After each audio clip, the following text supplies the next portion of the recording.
Hi, I'm Jürgen Strauss and welcome to episode number 8 of the InnovaBuzz podcast, the podcast designed to help smart businesses with an interest in innovation and the Internet of Things become even more innovative. Now, in this episode, my guest is Jacques Tuoillon of AirBoxLab, which is a startup company based in Luxembourg that produces devices to monitor indoor air quality. These devices can be connected to via an app through your smartphone or other mobile device and give you information at all times about the air quality of your home or office. The devices are affordable for all consumers, so they're not the high-end industrial scale devices that are actually very costly to produce, manufacture and install. Now, this is another fascinating interview with lots of fantastic lessons for any innovator in their field. Jacques talks about the Internet of Caring and focusing on the human element of the Internet of Things. The other thing you might be amazed to learn is that the air quality of indoor air is actually 8 times worse, whatever that means, but 8 times worse than the exterior air. So we always think of pollution as being an external air quality issue, and that if we close our doors and windows that we're safe, but that is not in fact the case, as Jacques points out in the interview. Now, Jacques talks about disruptive innovation and making your own stream. So don't just swim along in the stream or swimming upstream even. Take it a step further and make your own stream. Always be asking questions is another piece of advice he gives. Today's innovation tip is something a little bit different. And it relates to Jacques' point that the indoor air quality is so much more of a problem than exterior air quality. Now, obviously, we spend most of our time indoors and we sleep indoors generally. So the air quality indoors is actually a bigger problem because we spend more time there. Quite aside from the fact that there are, in fact, a lot of things in the indoor air that cause issue. Chemicals that we use for cleaning, chemicals that we use in cooking, dust mites, other little vermin, if you like, that cause allergies and so on. So the tip today, the innovation tip today, is open those windows and doors, let in some fresh air. Even when it's cold, make sure you're actually exchanging air from the outside. Now, for generations, our ancestors actually had a practice of opening the doors and windows every day to their homes, to their offices, and letting in fresh air from the outside. We've stopped doing that because we're much more focused these days on energy efficiency. Let's start to bring back that practice and exchange the air inside our buildings. Bring in some external air, freshen up the place, even when it's cold. Get those windows and doors open each day. And you'll be amazed at what that actually does to the innovation of the people living inside that building. Now, today's competition is sponsored by InnovaBuzz, where we help smart, innovative businesses who need real tangible results from the internet turn their online presence into a business generation machine that works even when they're not working. And the prize today is a copy of Big Bang Disruption by Larry Downes and Paul Nunes. Now, the authors here talk about the age of devastating innovation and how to deal with that, how to be prepared with that, or how to actually create your own stream, as Jacques puts it. So stick around for details later on in the interview of how you can enter the draw to win that prize. So without further ado, let's go to the Innovation Hive and get the buzz from Jacques Tuoillon.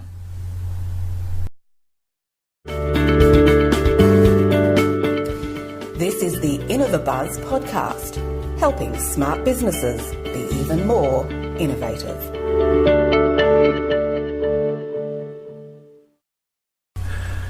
Hi, I'm Jürgen Strauss from InnovaBuzz, and I'm very pleased to have here with me today, all the way from France, near the Luxembourg border, I understand, Jacques Tuoillon, who is the co-founder and the CEO of AirBoxLab. So welcome, Jacques, to the InnovaBuzz podcast. Hi, Jürgen. Thank you very much. Yeah. Now, AirBoxLab specialise in monitoring indoor air quality to improve your health and wellness, and Jacques has actually said on one of the company's websites that AirBoxLab makes the Internet of Good Things very useful for everyone and for the environment. So we look forward to hearing more about that. Before we learn more about Jacques and about AirBoxLab, a quick competition announcement. Today I'm going to give away a copy of Big Bang Disruption by Larry Downes and Paul Nunes, which is all about strategy in the age of what the author calls devastating innovation. If you want to learn more about the challenges to come from the internet, the preparing for them and building the capability to respond quickly and effectively, then this book is a must read. Stick around for details on how you can enter the draw to win that prize later on in the interview. Now, Jacques, before we learn more about AirBoxLab and all the innovative things you're doing there, let's find out a little bit more about you as a person. When you were a young child, what did you have ambitions to become when you grew up? Very simple, very easy. I had the ambition of being an entrepreneur and a kind of leader. I knew I was 16 years old when I discovered or was convinced that I would be on my own. I would be, leading my way and finding my own way, which I finally did. I never had a contract with an employer, so it's something that I felt was really deeply rooted in me. That was my kind of liberty and freedom for the life. Okay, that's fascinating because not many people start off as a young child wanting to be an entrepreneur. Did you have parents who were in business for themselves? No, it's exactly the opposite. And I think it's maybe the reason why I just wanted to be somehow different. None of in my families, they were all most of them in the medical works or none of them were entrepreneur. That was something that was not a word you would find in my family. That's fascinating. So what's been your journey then? When was your first entrepreneurial adventure? Well, I first started, but it's something that is special in France. At that time you had the possibility, instead of doing your military service, which was at that time mandatory, you could be working abroad for a French company. So it was kind of first experience on a 2 years period, and it was in the worldwide express, transportation like this. Were bought over later on by TNT, so it was in Canada and was also at that time opening a new business for them. They were based in Montreal and they were asking me to open a new business in Toronto, and I found that just a great experience, starting from scratch and just by working hard and meeting with people and making deals and then going from that point. Okay. And then I came back in France and started then my own business was in the environmental field. I always had this need of doing something that would bring something that would, like the good thing that you could be working on. I've always needed to be on jobs or works or that is meaningful and useful. That's the two key words for me. So I decided to go on with this environment business I created. Was consulting, marketing, communication as consultant for the environment. And quite quickly, I was really focusing on behavior change, and that's something that really is fascinating, I think, to work on that part. So the main thing was, how can you be into a part of our consumer society, but at the same time taking care of your environment, not saying saving your planet, but at least really taking care and taking your brick to the this environment need. And I've done that for almost 19 years before creating a new this new project with my startup. So it's a long time of maturing, maybe a kind of idea, letting grow. And actually this startup, the AirBoxLab, the interesting thing is as I discovered, it was first 2005, but then really 2008, among the first Internet of Things device, and one of them was the personal scale that would be able to tweet or Facebook your weight, which sounds at that time a little bit crazy and useless, like, what's the hell of that kind of goodie? Who would like to have that? And it turned out to be an excellent tool for people. So that was the first thing. And I've always been curious about new things. How can you do something in a different way, or try something new? That's curiosity is one of the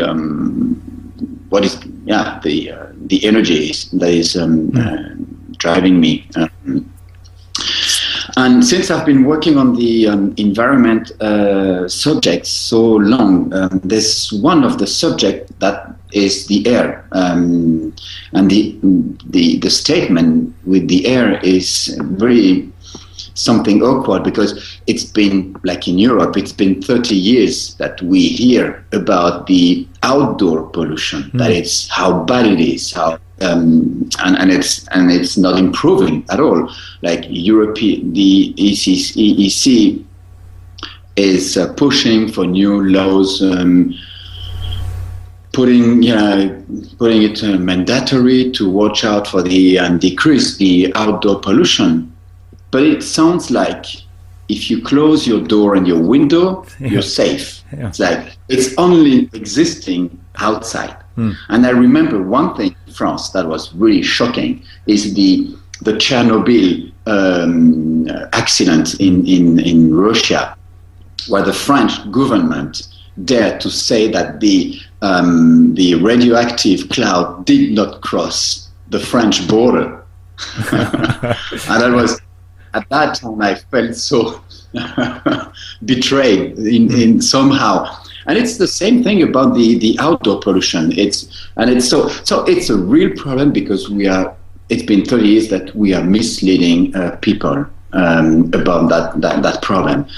And the truth is actually that the indoor air pollution is higher, up to 8 times higher than the indoor. It's a different pollution, but it's an important one, and it has on the long run, it has a real impact on your health. The problem was that the one of the statements is always that if you want to improve something, you have to measure it first, and if you cannot measure, you cannot improve. Yeah. The appliances were only very expensive, like 1,000 to 5,000 euros per unit to have this monitoring system for your indoor air pollution. So for the end users, the citizen, it's really impossible to have that.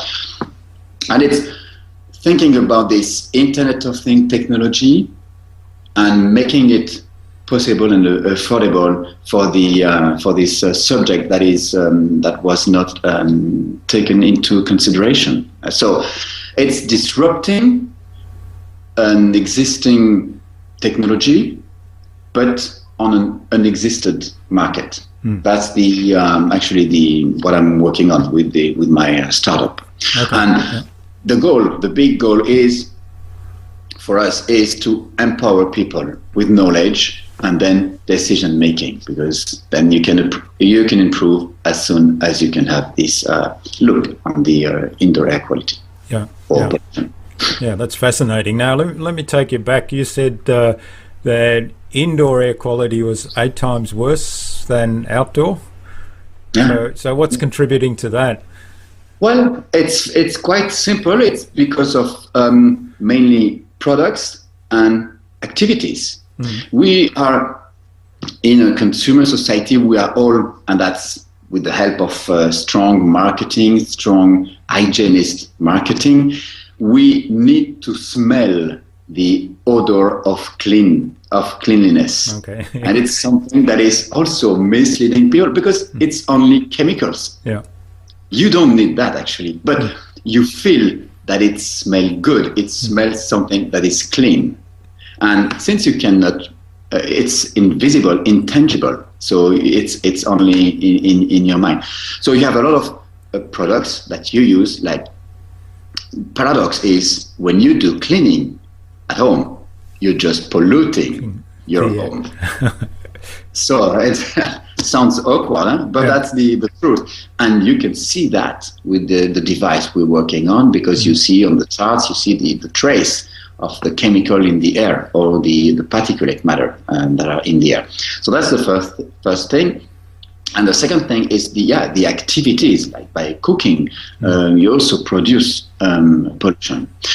And actually we, like my maybe grandfather or grand-grandfather, they had this behavior or habits of renewing the indoor air by exchanging outdoor and indoor air, which is something we have lost. I mean, it's something we do not do, we don't any longer, because we are focusing on energy saving. So we are building better houses, better, we keep everything fine inside, but actually we confine. So if we have less pollution inside than outside, because we keep it always closed, then that's how it's becoming more polluted than the outside. And the other thing is, you spend up to 80% of your lifetime inside. So if you just catch outdoor pollution for only 20% of your lifetime, it's no big deal, or almost, it's less dangerous than the inside. That's the important thing. The enemy is inside, and that's what we want people to be aware of, and then make decision accordingly. Okay, so tell us about the product, the Alima product, the air monitoring device that you've developed at AirBoxLab. Yeah, the device is it's like the Internet of Things technology concept. We use off-the-shelf sensors. That's the really the big and very interesting idea, and not spending like 2 to 3 years inventing a new sensor. So we have the two main sensors are the one with the VOCs and the one with particulate matter. That's the two bad ingredients for your health. And then we add temperature and humidity.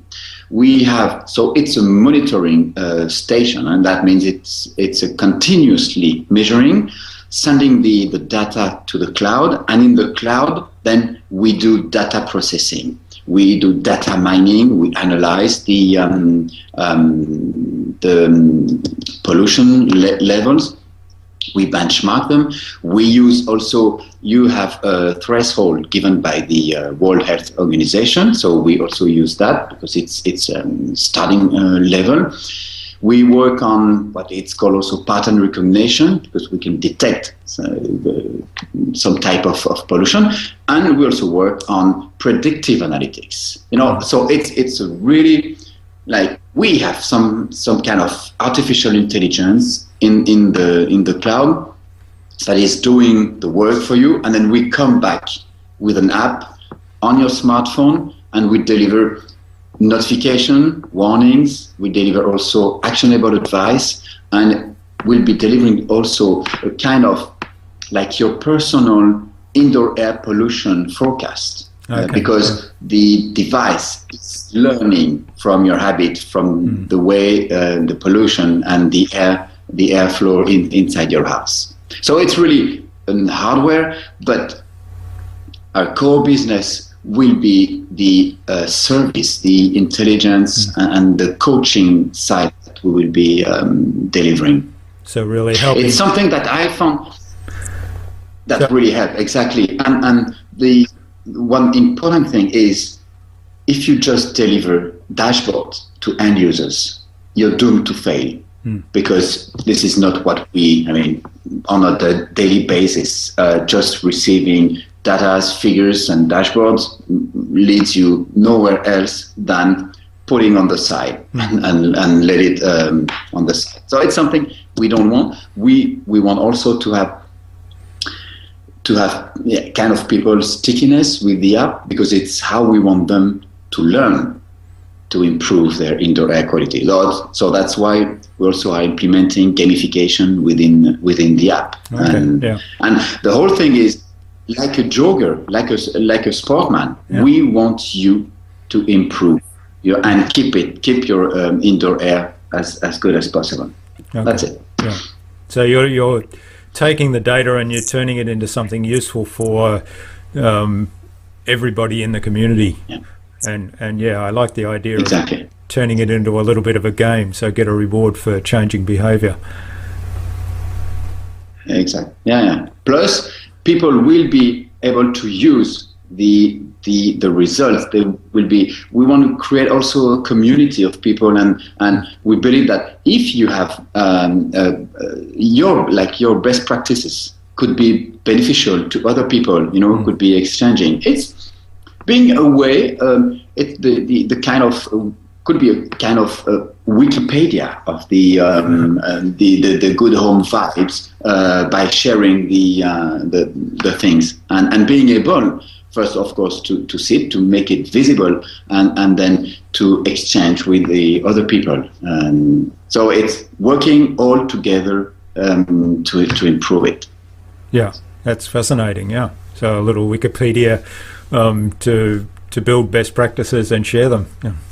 Yeah, and we were even thinking of maybe on the longer run to be the Shazam of the indoor air pollution. That would be very interesting to have the device and say, oh, this is the smell of, or this is the pollution of, I don't know what, but it's something that we're using. And it's like the real power of the web and the data mining is to share it, is to make it, like a common goal among the users. Yeah, exactly. Yeah, I'm thinking of a slightly different approach. I don't know if you know Strava, which is a sports app mainly for cyclists, and people share their rides on there, and you can build segments on there. So it's kind of like best practice, and you compare your best times with other people's best times. So it's done.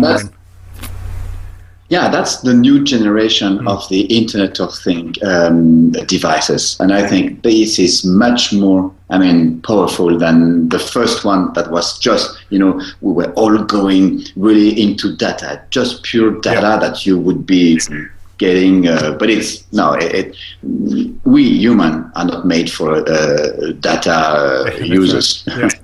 Yeah, I think you said something about the Internet of Things has to have an embedded brain to become an intelligent device somewhere on your website. And the bigger the brain, the better the service. And I think we'll see right now the design. You have to have something iconic, something that you can show to people in terms of the device. But I think it's going to fade away, and then we will have. It's the technology and it's the service that you will be working on that will be the most important thing. But it's really like, it's a kind of revolution. So it's we first show it, but then I hope it will democratize quickly so that we will have millions of sensors that we will be all using and sharing and improving our life with that. Yeah. Yeah, and probably if you could put it into some big public spaces and have, I don't know, certification or something for public spaces that are certified to meet a certain standard, and that way people are more attracted to those places. So that could be a way to get it going. Yeah, it will be. We have people asking us, like the hotel industry, to show, sustainable hotel would be, they're really interested, saying, okay, then we could be showing people right from the time they book the room on the website. They could see the indoor air quality of the room they would be booking, and could be like all kind of restaurant, cafe where you go. It could become one of the indicator of the quality of the place, and not only the food, the drink, and the comfort. It's going beyond that. That's fantastic. Yeah, but it does take time because as someone said, the hardware is hard, and it's a kind of double pain because you have to be good in hardware as well as software and develop at the same time. So it's something that is. It's really tough, but it's really exciting. Yeah, that's fabulous. So how do you describe what you do when you first meet somebody, Jacques, and they say, what do you do? How do you describe that? Do you have kind of a one-sentence snapshot of what it is? Yeah, in a way, it's what we say. What I used to say now is that actually we use science and technology to enhance your home vibes. That's the vision. That's the ultimate goal we are looking at, because we want to go one step further from the. If you just think about indoor air pollution, then you think data. You think, okay, but above the data is your well-living, your well-being. That's what, on the long run, we're looking at. But of course, at the beginning, it's easier to say, okay, I have a device that is measuring your pollution, giving you data, notification, advices, so that it goes. You breathe better. But behind breathing, it's a question of living. Yeah. That's the vision we have. Actually, it's really working on the home vibes, feeling so good, so well at home. That's the idea of the device. Okay, yeah, that's great. So focused really on the benefits that it brings every individual, rather than just the data that's delivering that. On the road, we have also that mission of, as I mentioned, empowering people with knowledge, and also raise awareness. It's very important because this subject is so difficult because of this invisibility, because it's intangible. So you have almost 60% of the population that is not aware of what they're breathing. And very funny thing when you think about it is, if you think at the three product or produce that you consume every day, you have water, you have food, and you have air. Actually, the air is the number one you consume. It's at least 12 kilos a day. Yeah. Who knows what is breathing? Almost nobody. Like, there's no tag, there's no label on your on the air. Yeah. Whereas you know what drinking, you know what you're eating most of the time, or at least you try to trust the labels. That's right. And for the air, nothing. That's the and that's what we're fighting against. It's being okay now. You have to look at this important ingredient of your life. Yeah, that's really important, because you can do without water or food for maybe even half a day or even a day, but certainly not air. But it's with the air, just so important. 60 seconds and All right. So within AirBoxLab? What do you spend most of your time doing day to day? Well, like right now, it's really the rush with the industrialization phase. We should be pressing the mass production button on beginning of December. With fingers crossed. Exciting. So, yeah, it's exciting, but it's still iterating a lot, like we've been doing for the last few months. But then, making the last and final decision on the device, making sure everything is running fine. We know that it's also the good thing with the startup. You can iterate faster, but still you have to deliver a strong, good device. So it's a mix of going fast for the time to market, but also making sure that you don't want to deliver something that would not be reliable. Yeah. So right now we are racing for the final to reach the final countdown with the industrialization and the mass production launch due December 4th or really beginning of December. So it's a real challenge, and during the next few weeks we have to make the final decision on options we might still have on the device, developing the app at the same time, improving everything. Actually, we're not starting from scratch, because a year ago we started the very first product, which was the proof of concept, and we went on an Indiegogo campaign. The idea was not to give the 100 beta units to families and friends to have the beta test, but to find first customers based on the prototype, and we did that. So we sold 100 beta units in 24 countries, and had this beta run that did last for about 6 months.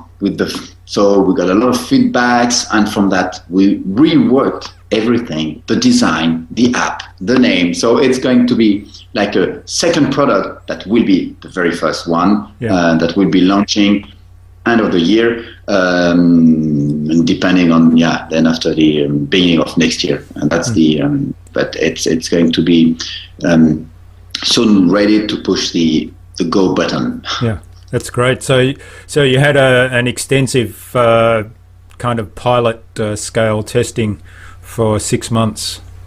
Yeah, and that's important in the case of this, because it's such new device. It wasn't made before. You can find some product that have either one has the VOC, the other one has a PM sensor, like they have in China, because it's really a big issue for them.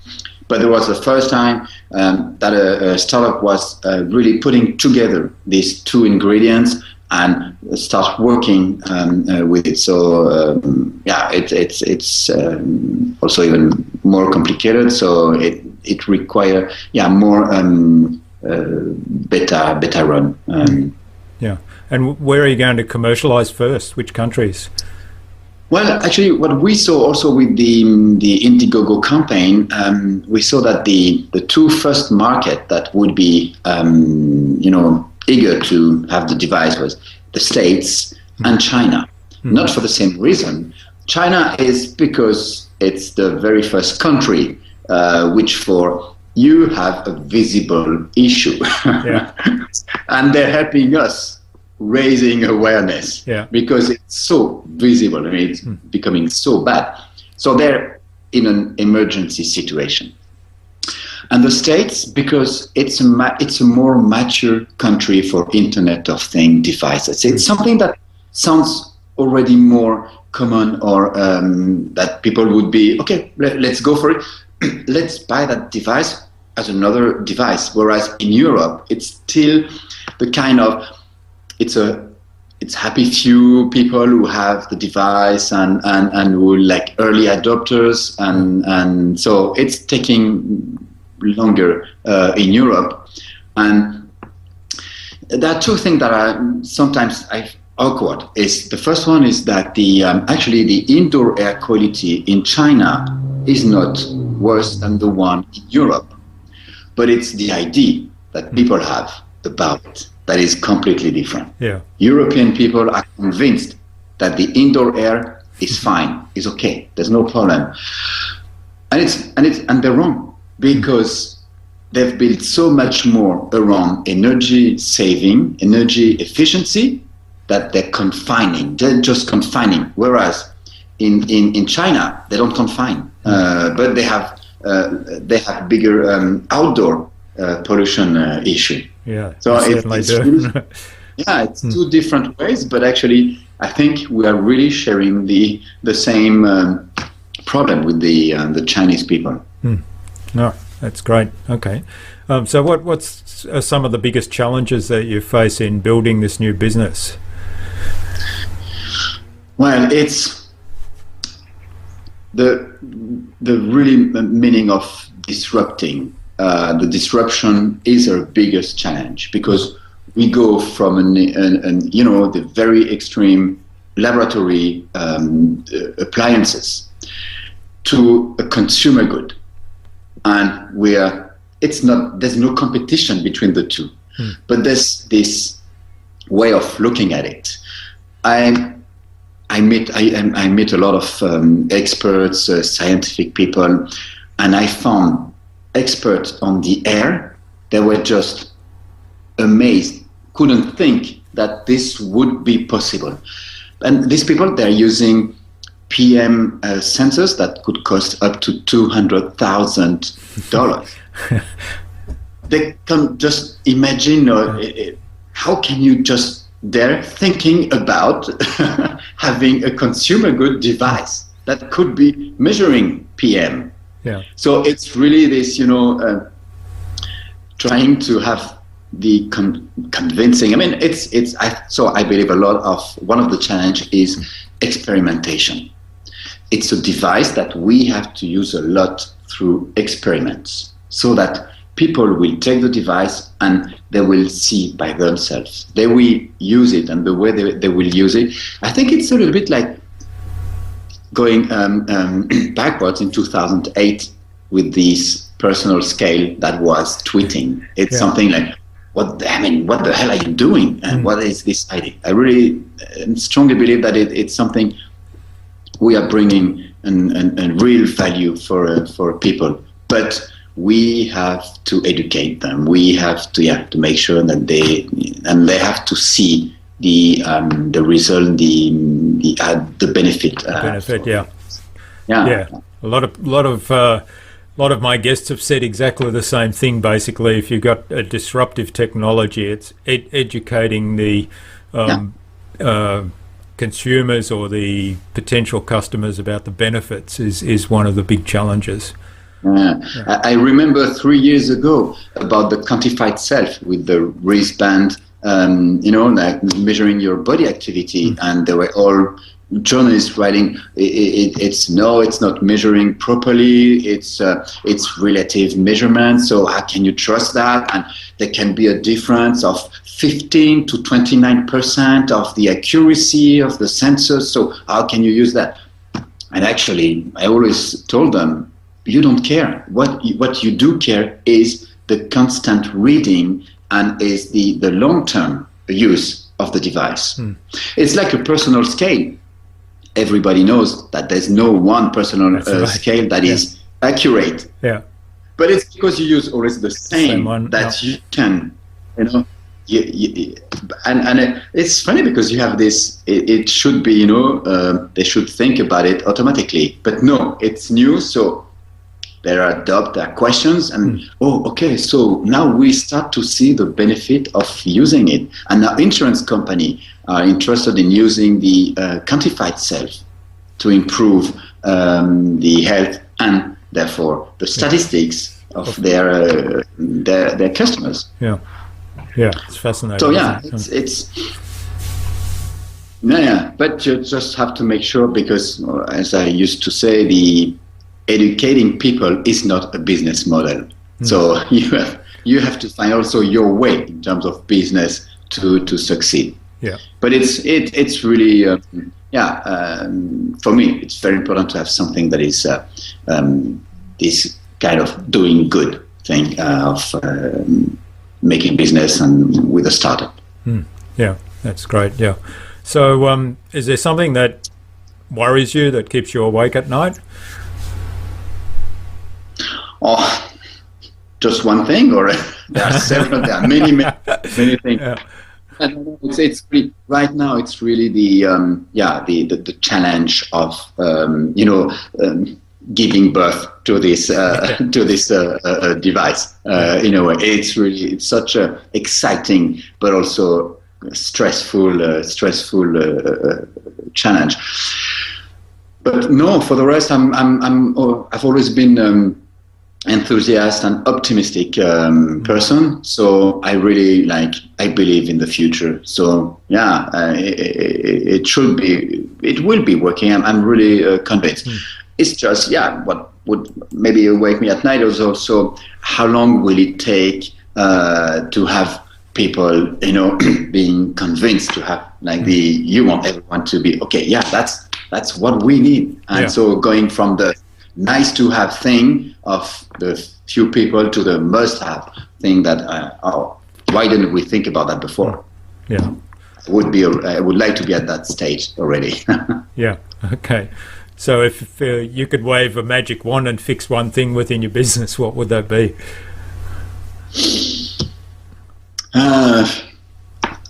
Have the device delivered with on a huge truck at my door tomorrow morning. Like bulk delivery. Yes, it's okay. So what do you do when you're not working? How do you keep balance between all the stresses of startup company and getting to manufacture with a new device and so on?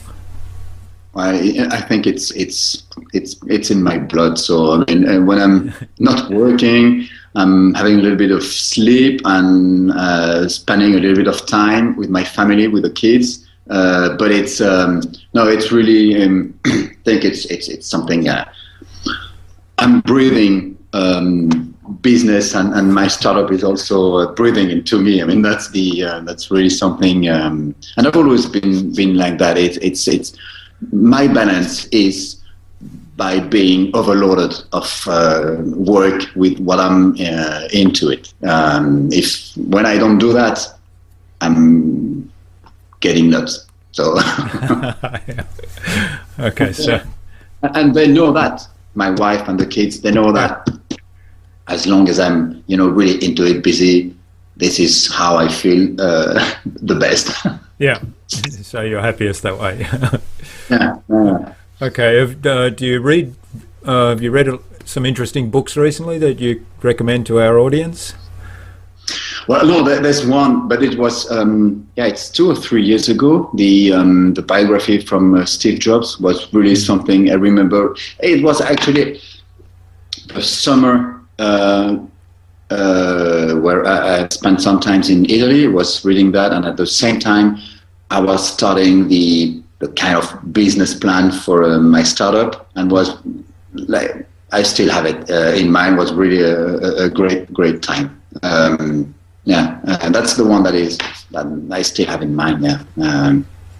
Yeah, so that might explain, because I saw photos and some videos of the device on your website and on other sites, and it certainly has that Apple-esque, if you like, design element to it in terms of the overall appearance and that. So maybe that's the influence there. Yeah, well, could be, yeah. Okay, so what do you see as the risks and opportunities in innovation, opportunity cost?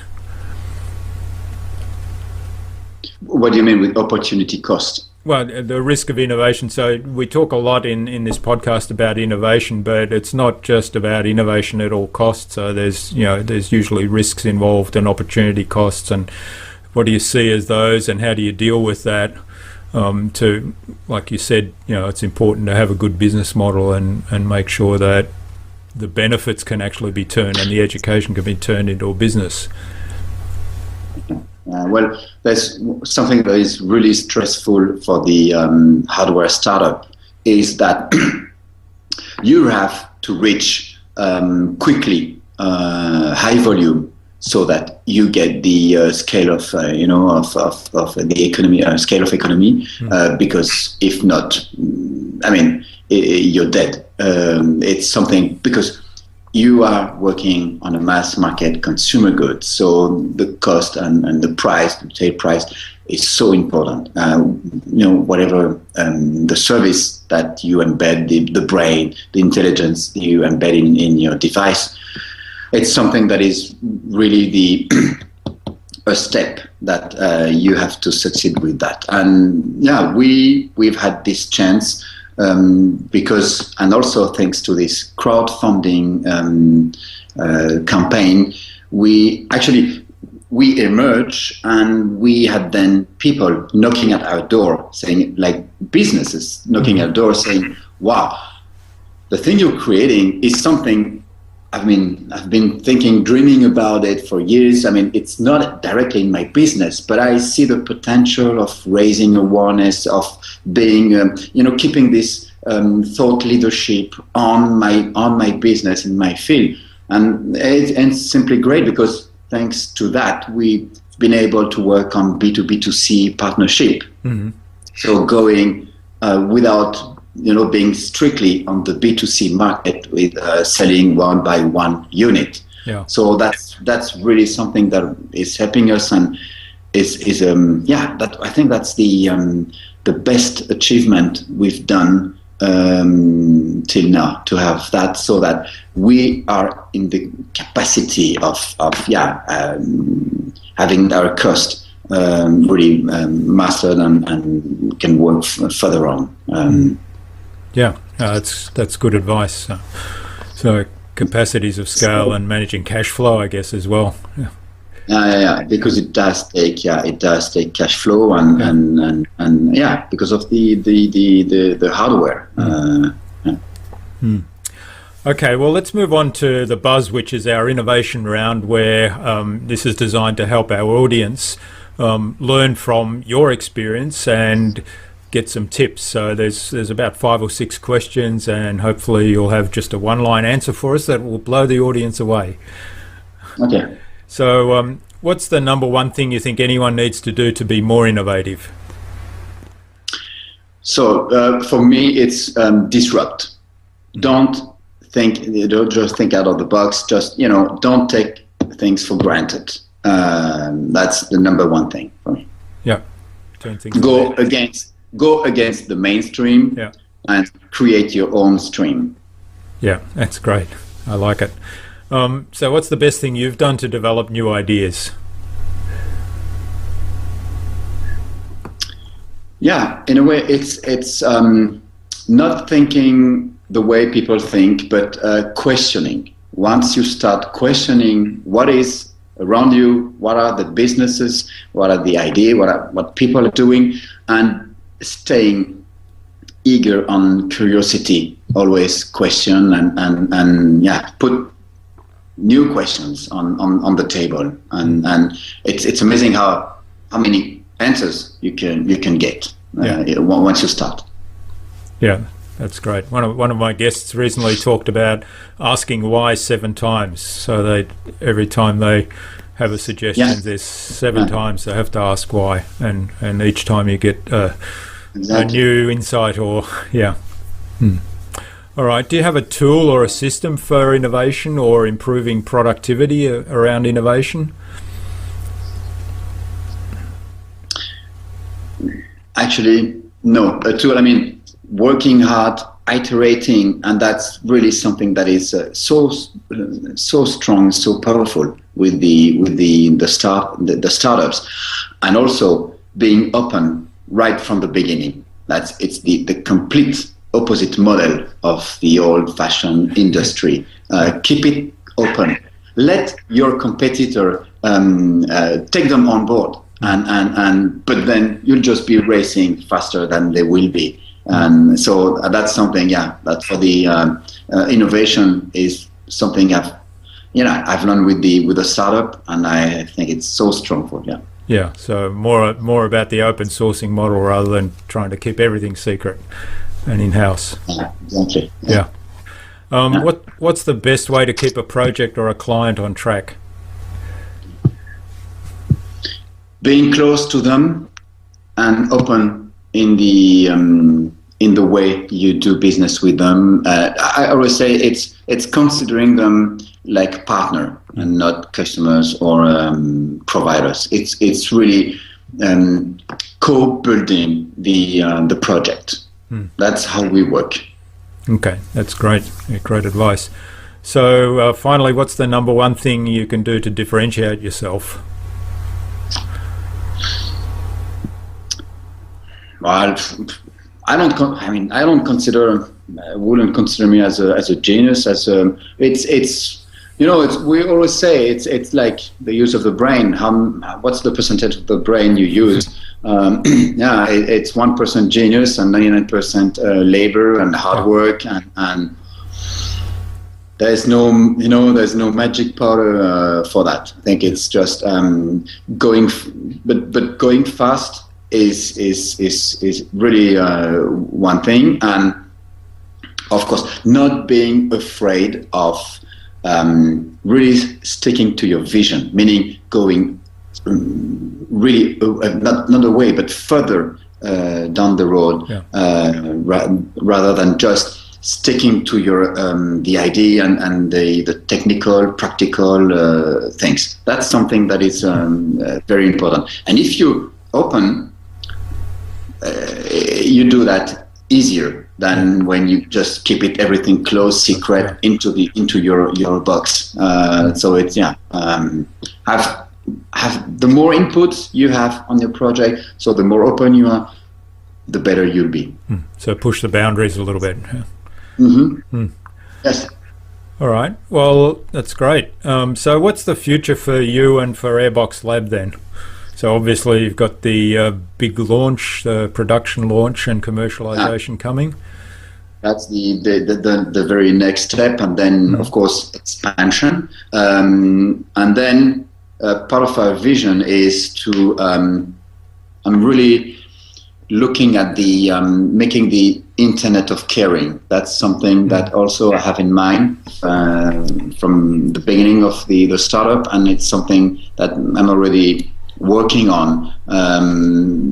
Beyond connecting devices is the meaning of the use and what you bring to people. So Internet of Caring is my next project, actually. So in terms of could be hardware, software, that will be starting as soon as we launch the device, and also we are really eager to learn from the users to see. I'm convinced we will learn a lot. I'm convinced we will find new things based on users'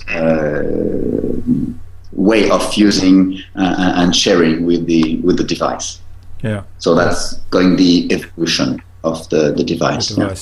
Okay. That's Internet of Caring is a fascinating concept. As all the discussion around Internet of Things, it's kind of a little abstract, and a lot of people don't really grasp what it is. And you talk about connecting machines with machines, and then they get all about if everything's automated, and the caring aspect coming into that is a different approach. So. And Internet of Caring means that the human you keep the human in the center of the system. That's something that is I do consider as important.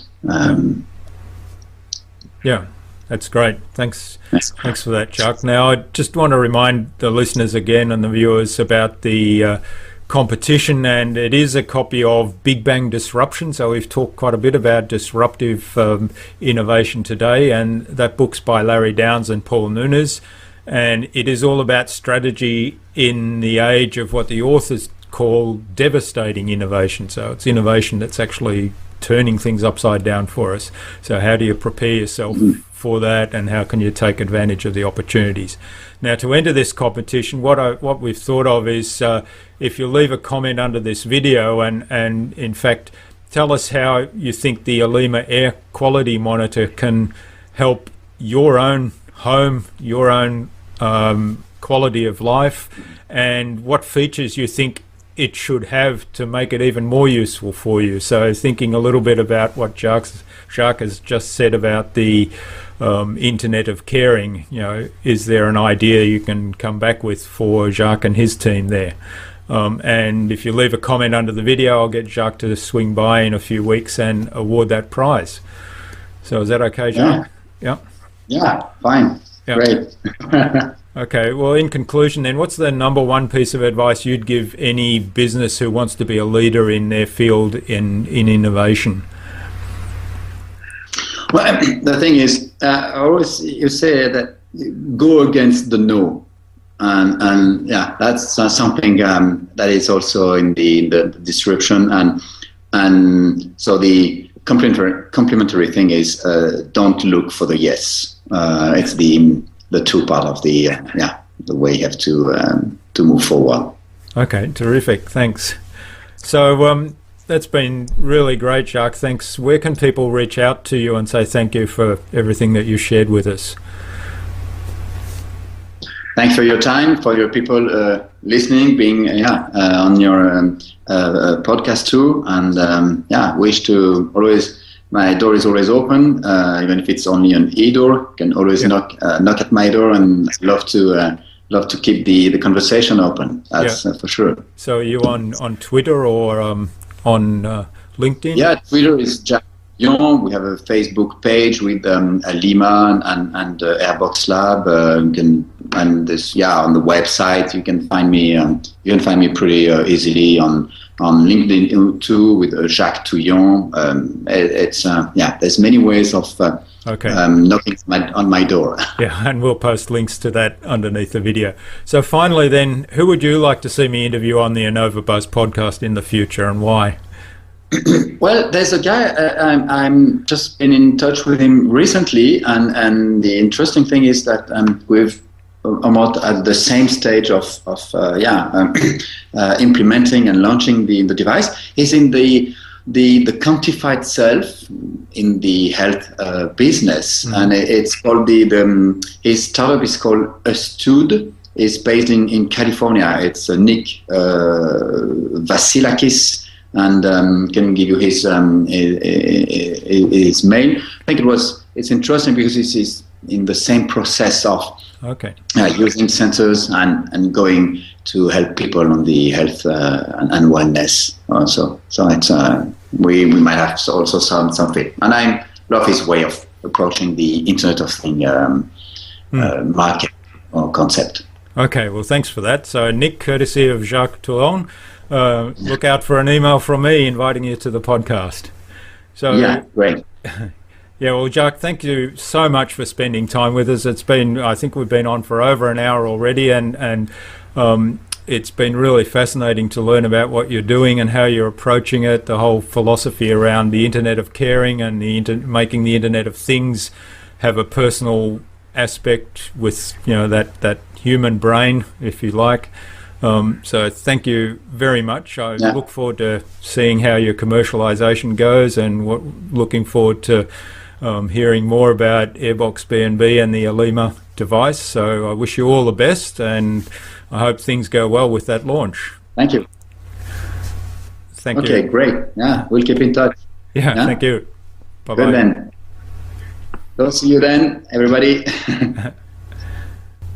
Well, I hope you enjoyed meeting Jacques as much as I enjoyed interviewing him on today's episode of the InnovaBuzz podcast. He certainly is a very inspiring entrepreneur, and I love his vision of the Internet of Caring, of putting humans at the centre of the Internet of Things, and thereby helping to improve people's lives. Now, there's a lot of great tips there that are well worth keeping in mind and following up on. For example, always question and be curious. Sharing things with the competition. which is an interesting point that Jacques makes. He says that sharing and being open rather than being secretive leads us to keep innovating and keep being innovative.